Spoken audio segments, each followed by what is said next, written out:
Assalamualaikum warahmatullahi wabarakatuh. Alhamdulillah alladzi arsala rasulahu bil huda wa dinil haqq liyudhhirahu 'alad dini kullih walau karihal musyrikun. Asyhadu an la ilaha illallah wa asyhadu anna Muhammadan abduhu wa rasuluh.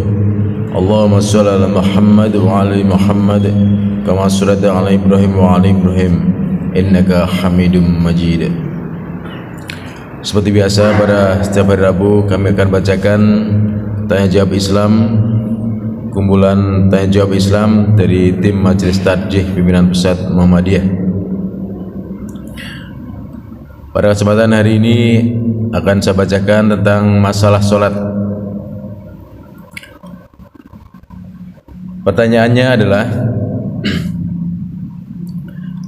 hadis yang menjadi dasar bahwa Rasulullah SAW menerima sholat 50 kali dan berkat naik turunnya Nabi Muhammad SAW atas perintah atau peringatan beberapa nabi yang ditemuinya seterusnya dari menghadap Allah Subhanahu wa Ta'ala, itu memang menurut hadis tersebut akhirnya mendapat keringanan sampai hanya 5 kali sehari semalam.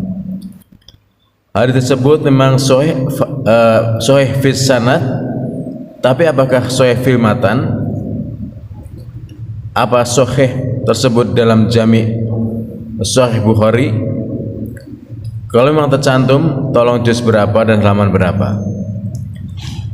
Dan bagaimana hubungannya dengan surat Al-Quran surat Bani Israel ayat 78? Apakah ada titik temu antara ayat tersebut dengan hadis yang kami kemukakan seperti tersebut di atas? Dari Zamahsyari, Palembang. Jawaban: hadis yang Anda maksudkan disalin di atas dasar lafadz Muslim tersebut pada juz 2 halaman 214 kitab Sahih Muslim Syarih Nawawi.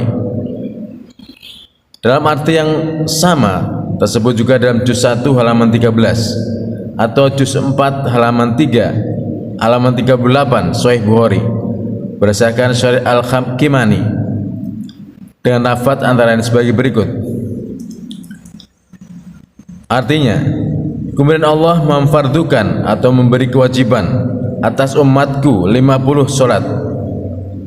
Lalu aku kembali dengan itu sehingga sampailah aku berjalan melalui Musa. Maka Musa berkata, Allah telah memberi kewajiban apa lagi bagi engkau dan umat engkau? Aku berkata,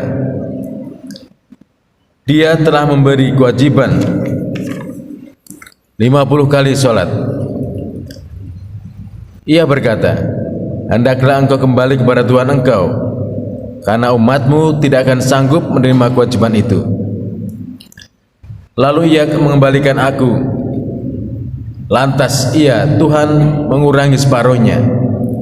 Lalu aku kembali kepada Musa dan aku berkata, Tuhan telah mengurangi separuhnya. Lantas Musa berkata, kembalilah kepada Tuhan engkau, karena sungguhnya umatmu tidak akan sanggup menanggung kewajiban itu. Lalu ia mengembalikan aku. Lantas Tuhan mengurangi separuhnya lagi. Lalu aku kembali kepada Musa. Lalu ia berkata, kembalilah engkau kepada Tuhanmu, karena sungguhnya umatmu tidak akan sanggup menanggung kewajiban itu. Lantas ia mengembalikan aku kepada Tuhan. Lalu Tuhan berfirman, yang 5 sama dengan 50, tidak akan kubah firmanku itu. Kemudian aku kembalikan kepada Musa. Lalu ia berkata, pergilah kembali kepada Tuhanmu. Lalu aku berkata, aku telah merasa malu kepada Tuhanku. Kata satar diartikan oleh Kiman separuh, dan menurut Ibnu Hajar pengurangan itu 5 dan seterusnya. Mengenai dari segi matan, apa hubungannya dengan ayat 78 surat Al-Isra atau Bani Israel?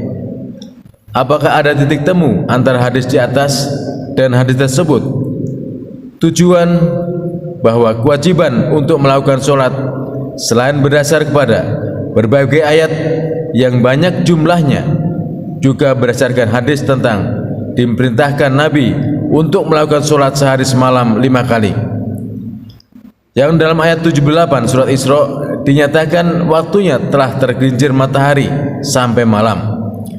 Dan di waktu fajar oleh sebagian para mufassir diterangkan bahwa setelah tergelincirnya matahari merupakan kewajiban untuk melakukan sholat zuhur, sebagaimana dijelaskan waktu-waktu sholat 5 kali dalam antara lain hadis riwayat Ahmad, An-Nasai dan At-Tirmizi dan dari sahabat Jabir. Memang ada yang meragukan tentang kesohihan hadis sholat itu dari segi matan, yaitu Al-Qadi Abu Bakar Al-Bakilani. Hadis ini menyatakan bahwa Allah telah mewajibkan 50 kali Nabi mondar-mandir antara Allah dan Musa, yang merasakan kasihan bahwa Nabi kasihan kepada Nabi agar Nabi mendapat keringanan, dan akhirnya hanya diwajibkan sholat 5 kali. Hal itu tidak jaiz atau tidak boleh terjadi bagi Allah karena melaksanakan nas hukum sebelum dilaksanakan. Itu satu pendapat.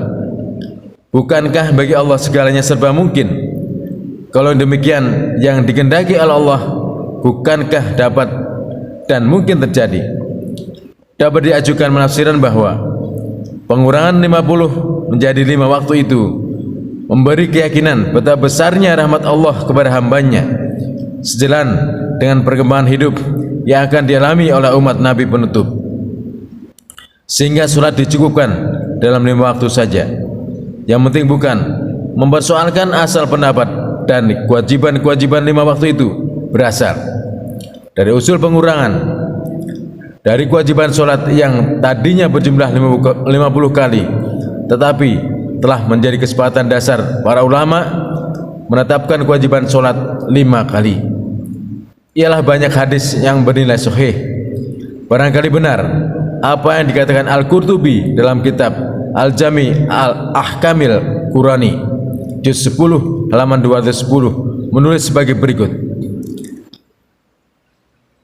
tiada ada perbedaan pendapat antara para pakar ilmu dan ahli sejarah bahwa sholat difardukan di Mekah di malam Isra sampai Nabi dimi'rajkan di langit, dan hal itu disebutkan dalam hadis-hadis sahih lainnya.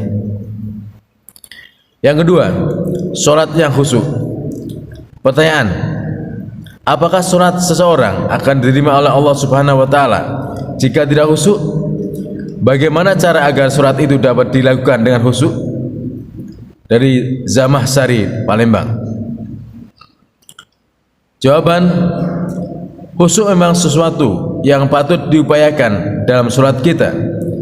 Banyak penjelasan yang mengingatkan kepada kita bahwa kebaikan melakukan sholat yang khusyuk. Di samping termasuk orang yang berbahagia yang dapat mengerjakan sholat dengan khusyuk, sebagaimana difirmankan oleh Allah dalam surat Al-Mu'minun ayat 1 dan 2, qad aflahal mu'minun alladzina hum fi sholatihim khashi'un. Sungguhnya beruntunglah orang yang beriman, yaitu orang yang khusyuk dalam sholatnya. Orang-orang yang khusyuklah yang dapat melaksanakan isti'anah, selalu mohon bimbingan dan pertolongan Allah Subhanahu wa Ta'ala dengan sabar dan melakukan sholat sebagaimana dalam surat Al-Baqarah ayat 45, wasta'inu bis-sabri was-shalah wa innaha lakabiratun ila al-khashiin. Dan jadikanlah sholat dan sabar sebagai penolongmu, sungguhnya yang demikian itu berat kecuali orang-orang khusyuk.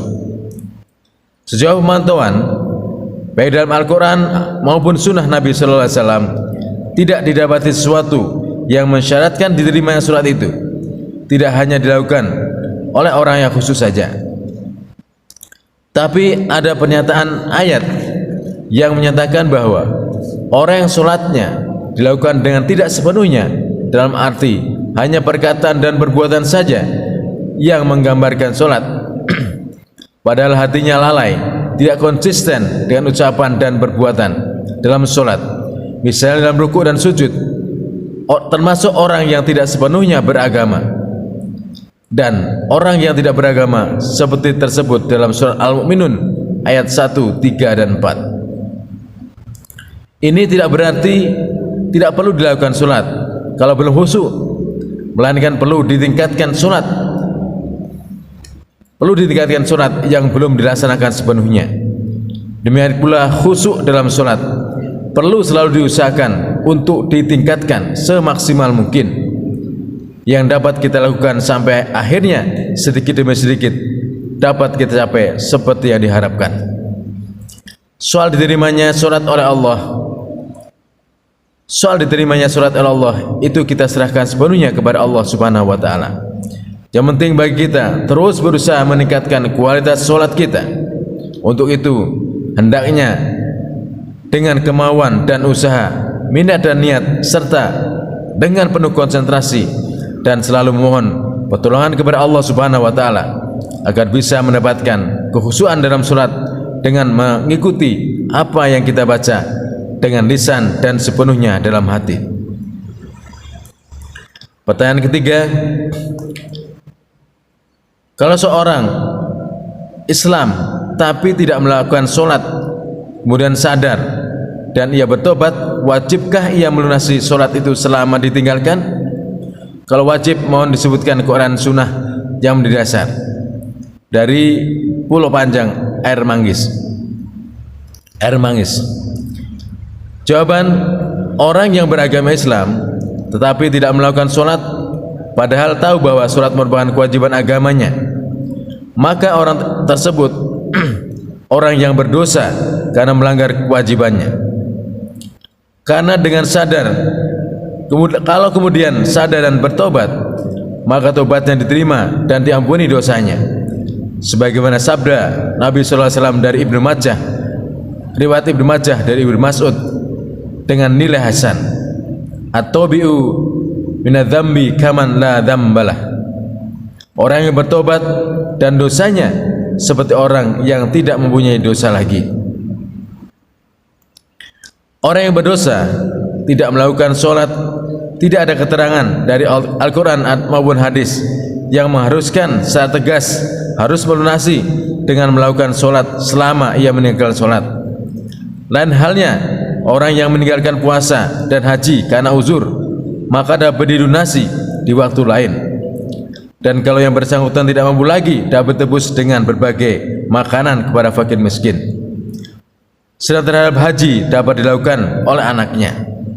Qadha puasa, yaitu atau yang menyaur hutang puasa, didasarkan pada surat ayat 184 surat Al-Baqarah, dan melaksanakan ibadah haji seorang anak untuk ibunya atau bapaknya, disebutkan dalam hadis riwayat Bukhari dan Ibnu Abbas, dan riwayat Ad-Darqutni, An-Nasai, Ibnu Majah, dan Ibnu Abbas juga. Mengenai hutang sholat tidak kita dapati secara eksplisit artinya dan keterangannya tegas mengenai menyaur sholat bagi yang tidak melakukannya. Padahal sholat termasuk ibadah madhah yang kalau mengerjakan harus mengajarkan berdasarkan dalil yang jelas, tidak dapat berdasarkan kias ataupun dikiaskan dengan menyaur hutang puasa dan haji. Demikian yang bisa kami sampaikan, lebih kurang mohon maaf. Assalamualaikum warahmatullahi wabarakatuh.